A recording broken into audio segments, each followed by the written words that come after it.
হাওড়াতে এই মুহূর্তে আমাদের প্রতিনিধি প্রসেনজিৎ রয়েছে, আর উত্তর 24 পরগনার হাবড়া থেকে এই মুহূর্তে টিটপ রয়েছে। দুটি ছবি এই মুহূর্তে দেখাচ্ছে। আমি প্রসেনজিতের কাছে যাব। প্রসেনজিৎ, হাওড়াতে আমরা এর আগেও দেখেছি যে প্রচুর মানুষ যারা বিজেপিকে সমর্থন করেন তারা রয়েছেন।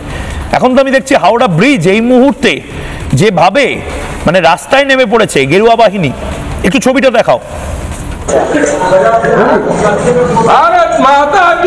একেবারে আমি দেখাচ্ছি, দেখতে পাচ্ছ ময়ূকদা যে এই রকম অবস্থা হাওড়ায়, যে একেবারে উল্লাস। একদিকে যেরকম রাস্তায় বাজি ফাটানো হচ্ছে, একদিকে উল্লাস, এবং হাওড়ার দিকে দিকে এই মুহূর্তে প্রতিটা জায়গায় জায়গায় গলিতে গলিতে এখন উল্লাসের ছবি দেখা যাচ্ছে। আমি একটু জিজ্ঞাসা করার চেষ্টা করবো, আজকে এইরকম একটা জয় কি বলবেন? আজকে আমাদের একটা ঐতিহাসিক জয় আছে। আমরা কল্পনা করেছিলাম জিতবো, কিন্তু এত ভোটে জিতবো আমরা বুঝতে পারিনি। নরেন্দ্র মোদীর যে সরকার, বিকাশের রাস্তা, বিহারের নীতিশ কুমারের সরকার কাকে বলে এটা দেখা গেল। 20 বছর ধরে একটা মুখ্যমন্ত্রী উনি রয়েছেন, সে এত ভোটে আবার আসবেন।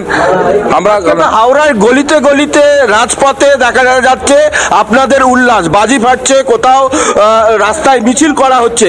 কি বলবেন, এই উল্লাস কাকে অভ্যর্থনা জানাচ্ছেন? এই উল্লাসের পেছনে কারণ আছে। কারণটা হচ্ছে আপনারা জানেন গঙ্গার যে জল না বিহার থেকে আসে, এসে পশ্চিমবাংলা হয়ে বাঙ্গাল খাড়িতে চলে যায়।